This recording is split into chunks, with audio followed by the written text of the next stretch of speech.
നിങ്ങൾ 10ാം ക്ലാസ് പാസ്സാണ്, എന്നാൽ ഡിഗ്രി കയ്യിലില്ല. അങ്ങനത്തെ ഒരാളാണെങ്കിൽ ദാ അടുത്തൊരു അടിപൊളി നോട്ടിഫിക്കേഷൻ നിങ്ങൾക്ക് വേണ്ടി വരാൻ പോവുകയാണ്. കേരള ഹൈക്കോർട്ടിലെ OA നോട്ടിഫിക്കേഷൻ. അത്യാവശ്യം നിയമനം നടക്കുന്ന ഒരു സെറ്റ് ആയിട്ടുള്ള നോട്ടിഫിക്കേഷൻ.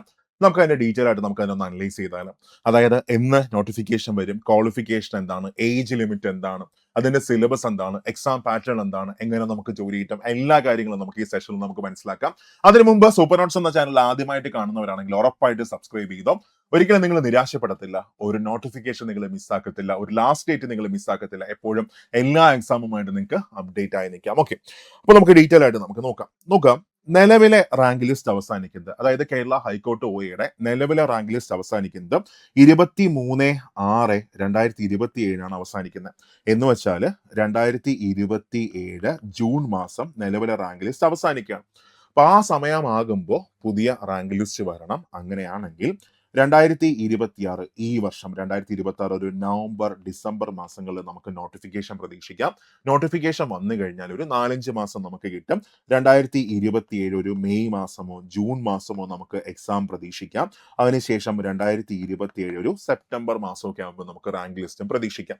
അതായത് പ്രത്യേകത എന്ന് പറഞ്ഞാൽ ഇന്നേക്ക് ഒരു വർഷത്തിനകം നമുക്ക് സർവീസിലേക്ക് കയറാൻ പറ്റുന്ന ഒരു നോട്ടിഫിക്കേഷൻ നമ്മൾ പ്രിപ്പയർ ചെയ്യുന്നു. ഒരു വർഷത്തിനകം നമുക്ക് ജോലിക്ക് കയറാൻ പറ്റുന്ന ഒരു അടിപൊളി നോട്ടിഫിക്കേഷൻ. ഓക്കെ, അപ്പൊ ഡീറ്റെയിൽ ആയിട്ട് നമുക്ക് ഈ നോട്ടിഫിക്കേഷൻ ഒന്ന് അനലൈസ് ചെയ്യാം. ഫസ്റ്റ് നോക്കാം, ഈ കാണുന്നത് കഴിഞ്ഞ നോട്ടിഫിക്കേഷൻ ആണ്. 2024 വന്ന നോട്ടിഫിക്കേഷൻ ആണ്. അപ്പൊ നമ്മൾ വിചാരിക്കും 2024 നോട്ടിഫിക്കേഷൻ വന്നെങ്കിൽ 3 വർഷം കഴിഞ്ഞ് 2027 അടുത്ത നോട്ടിഫിക്കേഷൻ വരേണ്ട. അങ്ങനെയല്ല. അതായത് ഈ ഹൈക്കോർട്ട് പരീക്ഷകൾക്ക് ഒരു പ്രത്യേകതയുണ്ട്. PSC പരീക്ഷയാണെങ്കിൽ റാങ്ക് ലിസ്റ്റിന്റെ കാലാവധി 3 വർഷമാണ്. പക്ഷെ ഹൈക്കോർട്ട് അങ്ങനെയല്ല, റാങ്ക് ലിസ്റ്റിന്റെ കാലാവധി 2 വർഷമാണ് വരുന്നത്. അപ്പോൾ 2 വർഷത്തിലൊരിക്കൽ പുതിയ നോട്ടിഫിക്കേഷൻ വരും. നോക്കാം, ഡീറ്റെയിൽ ആയിട്ട് നമുക്ക് നോക്കാം. കഴിഞ്ഞ കാറ്റഗറി നമ്പർ 9/2024 ആയിരുന്നു. കേരള ഹൈക്കോർട്ടിലെ ഓഫീസ് അറ്റൻഡന്റ്. സാലറി നോക്കുകയാണെങ്കിൽ 23,000 മുതൽ 50,200 വരെയാണ് സാലറി വരുന്നത്. എന്ന് വെച്ചാൽ നിങ്ങൾ കയറുന്ന സമയത്ത് തന്നെ നിങ്ങൾക്ക് നിങ്ങളുടെ കയ്യിൽ ഒരു 30,000 പ്ലസ് നിങ്ങൾക്ക് സാലറി മേടിക്കാനായിട്ട് പറ്റും. നല്ല സാലറി പാക്കേജ് ആണ്. മീൻസ് നമുക്ക് ഡിഗ്രി ഇല്ലെങ്കിൽ ഉറപ്പായിട്ടും നല്ലൊരു ചാൻസ്. ഓക്കെ, ഇനി അത് കഴിഞ്ഞ് നോക്കിയേ. നെക്സ്റ്റ് ഇതിന്റെ എക്സാം പാറ്റേൺ എന്താണ്? അപ്പൊ ഫസ്റ്റ് ക്വാളിഫിക്കേഷൻ ഇവിടെ തന്നെ പറയുന്നുണ്ട്. ക്വാളിഫിക്കേഷൻ SSLC ആണ് ക്വാളിഫിക്കേഷൻ വരുന്നത്. നമ്മുടെ വേരിയസ് LGS ഒക്കെ ആണെങ്കിൽ കേരള PSC 7ാം ക്ലാസ് ആണ്. പക്ഷേ ഇവിടെ 10ാം ക്ലാസ് പാസ്സാണ് ക്വാളിഫിക്കേഷൻ വരുന്നത്. പക്ഷേ ഡിഗ്രി ഉണ്ടായിരിക്കാൻ പാടില്ല, വ്യക്തമായിട്ട് പറയുന്നുണ്ട്. ഇനി അത് കഴിഞ്ഞ് എക്സാം പാറ്റേൺ എങ്ങനെയാണ് വരുന്നത്? എക്സാം പാറ്റേൺ വരുന്നത് 100 മാർക്കിനാണ് എക്സാം.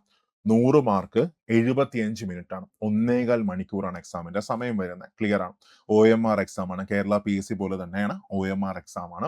അവിടെ പക്ഷേ മാർക്ക് ഡിസ്ട്രിബ്യൂഷനിൽ വ്യത്യാസമുണ്ട്. സോ മാർക്ക് ഡിസ്ട്രിബ്യൂഷൻ വരുന്നത് നോക്കിയേ, ടോട്ടൽ 100 മാർക്കാണ്. അവിടെ GK ആൻഡ് കറണ്ട് അഫേഴ്സ് 50 മാർക്കാണ് വരുന്നത്. GK കറണ്ട് അഫേഴ്സും കൂടെ ചേർത്ത് 50 മാർക്ക്. അതിൽ കൂടുതലും പങ്ക് വഹിക്കുന്നത് കറണ്ട് അഫേഴ്സ് ആണ്. ഭയങ്കര ഇമ്പോർട്ടന്റ് ആണ് കറണ്ട് അഫേഴ്സ്. ഓക്കെ, അതിനുശേഷം നോക്കിയേ, ന്യൂമറിക്കൽ എബിലിറ്റി 20 മാർക്കിനാണ് വരുന്നത്. അതായത് മാത്സ് എത്ര മാർക്കാണ്? 20 മാർക്കാണ് വരുന്നത്. മാത്സ് 20 മാർക്കാണ്. മെന്റൽ എബിലിറ്റി നോക്കുകയാണെങ്കിൽ, റീസണിങ് നോക്കുകയാണെങ്കിൽ 15 മാർക്കാണ്. ഓക്കെ, അപ്പൊ 50 mark GK and current affairs ആണ്. മാത്സ് 20 മാർക്ക്, റീസണിങ് വന്നിട്ട് 15 മാർക്ക്. അടുത്ത് നോക്കിയേ, ഇംഗ്ലീഷ് എത്ര മാർക്കാണ്? 15 മാർക്കാണ് ഇംഗ്ലീഷ് വരുന്നത്. അപ്പൊ നമ്മൾ വിചാരിക്കും LGS പരീക്ഷയ്ക്ക് ഇംഗ്ലീഷ് ഇല്ലല്ലോ. യെസ്, കേരള PSCയുടെ LGS പരീക്ഷയ്ക്ക് ഇംഗ്ലീഷ് ഇല്ല. പക്ഷേ ഹൈക്കോർട്ട് OA പരീക്ഷയ്ക്ക് ഇംഗ്ലീഷ് ഉണ്ട്. 15 മാർക്കാണ് ഇംഗ്ലീഷ് കോൺട്രിബ്യൂട്ട് ചെയ്യുന്നത്. അപ്പൊ ഇങ്ങനെയാണ് മാർക്ക് ഡിസ്ട്രിബ്യൂഷൻ വരുന്നത്. ക്ലിയർ അല്ലേ? അപ്പൊ ഒറ്റ പരീക്ഷ മാത്രമേ വരുന്നുള്ളൂ. ആ പരീക്ഷയ്ക്ക് ശേഷം ഒരു 10 മാർക്കിന്റെ ഇന്റർവ്യൂ കാണും. അങ്ങനെ ടോട്ടൽ 100+10 110 മാർക്കിനാണ് നമ്മുടെ ടോട്ടൽ സെലക്ഷൻ വരുന്നത്. അപ്പൊ മനസ്സിലാക്കുക, 2 ഘട്ടങ്ങളായിട്ടാണ് സെലക്ഷൻ നടക്കുന്നത്. ഒരു റിട്ടൺ എക്സാം കാണും, അതിനുശേഷം ഒരു ഇന്റർവ്യൂ കാണും.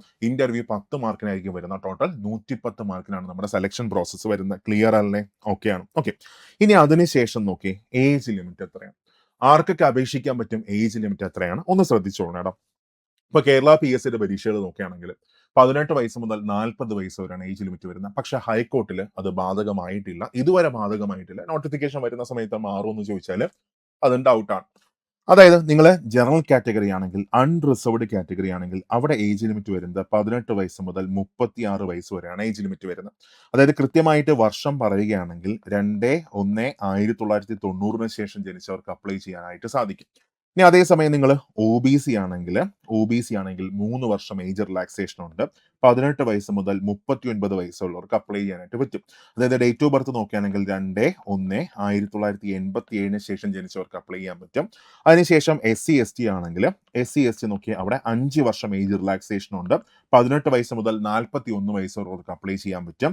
ഏജ് ലിമിറ്റ് നോക്കുകയാണെങ്കിൽ 2/1/1985 ശേഷം ജനിച്ചവർക്ക് അപ്ലൈ ചെയ്യാനായിട്ട് പറ്റും. ഇങ്ങനെയാണ് ഏജ് ലിമിറ്റ് വരുന്നത്. ക്ലിയർ അല്ലേ? അടുത്ത് നോക്കിയേ, നെക്സ്റ്റ് ഇത് കഴിഞ്ഞ റാങ്ക് ലിസ്റ്റ് ആണ്.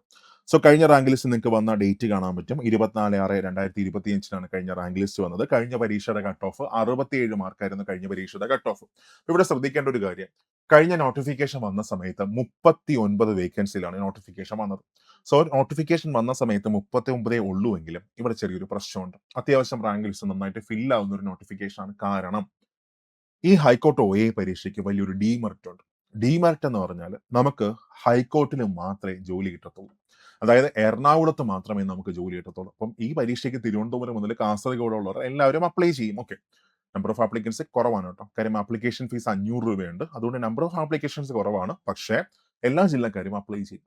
അപ്പോൾ അതിനകത്ത് എല്ലാ ജില്ലക്കാർക്കും അവിടെ ജോലി കിട്ടും. ജോലി കിട്ടി അവിടെ പോകുമ്പോൾ എന്താ സംഭവിക്കുന്നത്? നമ്മൾ ജോലിക്ക് കയറുന്നു. ഇവരെല്ലാം തന്നെ PSCയുടെ ബാക്കി പരീക്ഷകളും പ്രിപ്പയർ ചെയ്യും. ഓക്കെ, PSCയുടെ LGS എക്സാം, LD എക്സാം അതെല്ലാം പ്രിപ്പയർ ചെയ്യും. സോ സ്വന്തം ജില്ലയിൽ ജോലി കിട്ടുമ്പോൾ ഇവരെല്ലാം സാധാരണ വിട്ടിട്ട് പോകാറാണ് പതിവ്. അപ്പോൾ അതുകൊണ്ട് തന്നെ അവിടെ ഒരുപാട് വേക്കൻസീസ് കയറും. NJD ഒക്കെ കയറിയിട്ട് അത്യാവശ്യം നിയമനങ്ങൾ നടക്കുന്ന ഒരു പരീക്ഷയാണ്. ക്ലിയർ ആണ്? ഓക്കെ, അപ്പോൾ ഇനി നിങ്ങൾ പ്രിപ്പയർ ചെയ്യാൻ ആഗ്രഹിക്കുന്നെങ്കിൽ, അതായത് 10ാം ക്ലാസ് മാത്രമുള്ളവർക്ക് അല്ലെങ്കിൽ ഡിഗ്രി ഇല്ലാത്തവർക്ക്, ഇപ്പോൾ ഒരുപാട് പേർക്ക് ഡിഗ്രി ഇല്ല. കാരണം +2 കഴിഞ്ഞവർ കൂടുതലും ടെക്നിക്കൽ കോഴ്സുകൾക്കാണ് പോകുന്നത്, അല്ലെങ്കിൽ ബാക്കിയുള്ള സ്കിൽ ബേസ്ഡ് കോഴ്സുകൾക്കാണ് പോകുന്നത്. അപ്പോൾ അങ്ങനെയുള്ളവർക്ക് ഏറ്റവും നല്ലൊരു ചാൻസ് ആണ്. അടിപൊളിയായിട്ട് പഠിച്ചോ, 1 വർഷത്തിനകത്ത് സർവീസിൽ കയറാൻ പറ്റും.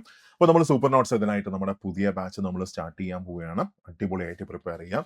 അപ്പോൾ നിങ്ങൾക്കറിയാം ഹൈക്കോർട്ട് എക്സാം ആണെങ്കിൽ അവിടെ ഒറ്റ പേരേ ഉള്ളൂ, സൂപ്പർ നോട്ട്സ്. ഓക്കെ, അപ്പോൾ നന്നായിട്ട് പഠിക്കാം, പഠിച്ചു തുടങ്ങിക്കോ, ആ സമയം എത്തി. ഇപ്പോൾ ഈ വർഷം ഓണമാണ് നമ്മൾ വെറുതെ ആഘോഷിക്കുന്നു. പക്ഷെ അടുത്ത വർഷം ഓണം ഹൈക്കോർട്ടിൽ ആഘോഷിക്കാം. ഒന്ന് ആലോചിച്ച് വെക്കുക. ഓക്കെ, അപ്പോൾ ബാച്ചിൽ ജോയിൻ ചെയ്യാനായിട്ട് നിങ്ങൾ ഈ നമ്പറിൽ കോൺടാക്ട് ചെയ്തോ. 8281223366 ആ നമ്പറിൽ കോൺടാക്ട് ചെയ്തോ. ക്ലാസ്സിൽ കാണാം. ഹാപ്പി ഓണം.